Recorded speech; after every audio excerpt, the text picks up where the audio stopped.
Let us give an example of forced marriage, where people are being forced. We see all these things in developing countries. We see all these things even in the advanced countries. It is there. In developing countries like some African countries, where a child of 10 years old is given into marriage to some are being given into forced marriage as a debt, in lieu of a debt owed by their father or mother or their parents. They are forced into, because they cannot pay these debts. So once they cannot pay these debts, they have to mortgage their children for all this. Even though some people go as far as even presenting their wives, say when they are owing these people who are bureaucrats, people who they owe huge sums of money, they feel they cannot pay back this money, then the man comes in and say, look, I'm interested in your wife, can you?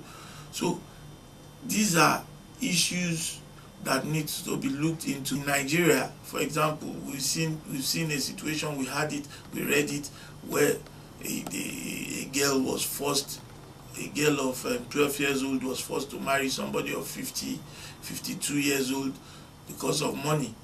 So in situations like this, there have been various enactments which could curtail or could bring this kind of people into sanction. Because as far as I'm concerned, these kind of actions are heinous crimes. They are crimes against humanity.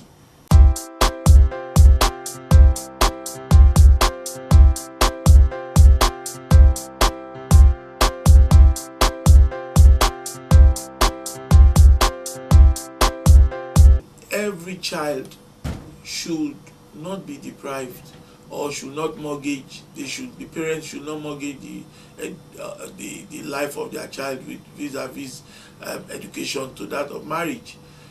If they want to go to school, they should be given that encouragement. They should be encouraged. They should be made to go to school. They should not, their career in life, their prospect to become responsible citizens in the world or from various countries they come from, should not be cut short because of selfish interests or selfish motives of their parents. Now, if you look at some countries of the world, a child is forced to marry an affluent family member. An affluent family member in the sense that a family member which could even be a cousin or an uncle or nephew, they force them into marrying of these people because of financial reasons. And some people hide on the guise of religion and say, oh, the Bible or the Quran or their beliefs in their religion allows them to do all these things. It's not true, in the sense that child motive in life to be educated should not in any way be compromised.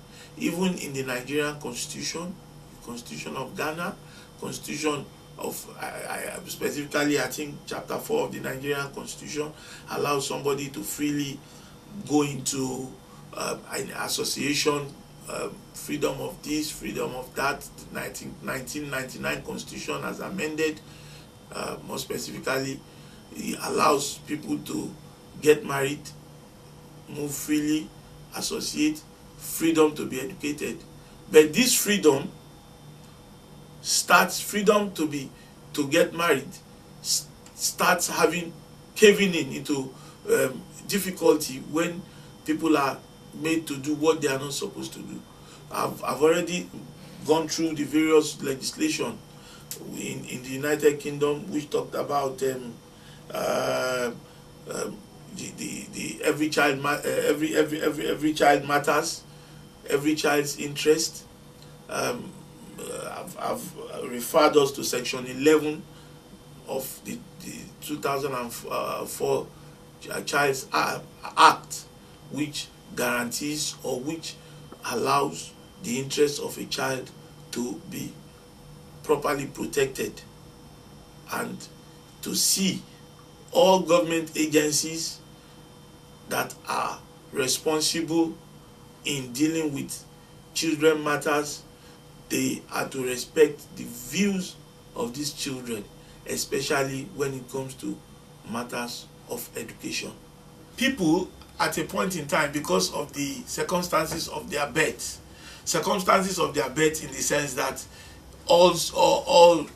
everybody are not born equal, in the sense that one parent can be rich, the other one might not be rich, or one might be better off than the other, and due to this circumstance, some children cannot pursue their educational career at that particular point in time.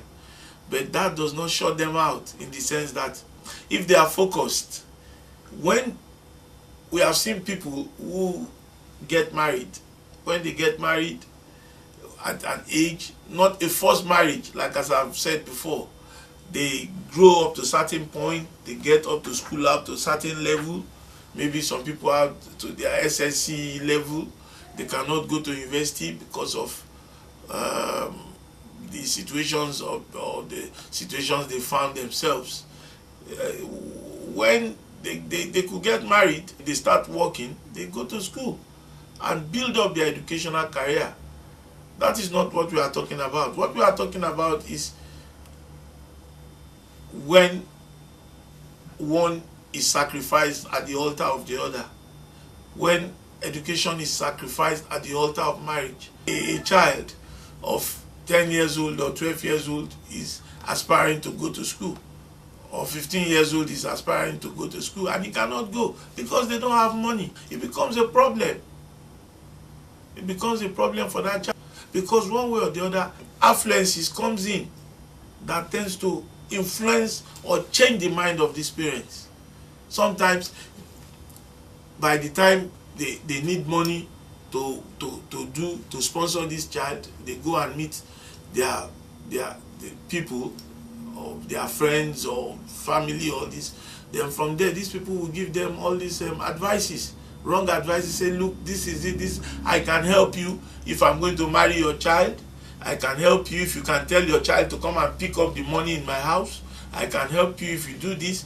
They can bring all sorts of influences on this child, on these parents. And by the time they do that, some of these parents are gullible. And once you are gullible, then it affects your child. Some people will say, this child doesn't need to go to school. I'm going to get married to this child. I will give you this. They buy cars for them. They give them money. They open businesses for them. They sacrifice their child's life at the altar of marriage to somebody the child doesn't even like, and to somebody that the child is marrying at the age when the child doesn't even know a left from a right. Marriage itself has some do's and don'ts, and it takes up to a particular standard to know all these things. So what I'm saying in essence is that marriage itself, we are not saying that the marriage should go away. We are not saying that marriage should be sacrificed. We are not saying that people, man and woman, should not get married. Because if you look at the Bible, if you look at the Quran, there is a direct instruction from God that people should go out, get married and multiply. But at the same time, you need you need to arm yourself with the basic requirements of life, which is education. One of the basic requirements you need to achieve in life is education. So if you are educated, then you can plan your way. You can move forward in life. You can get married after your education.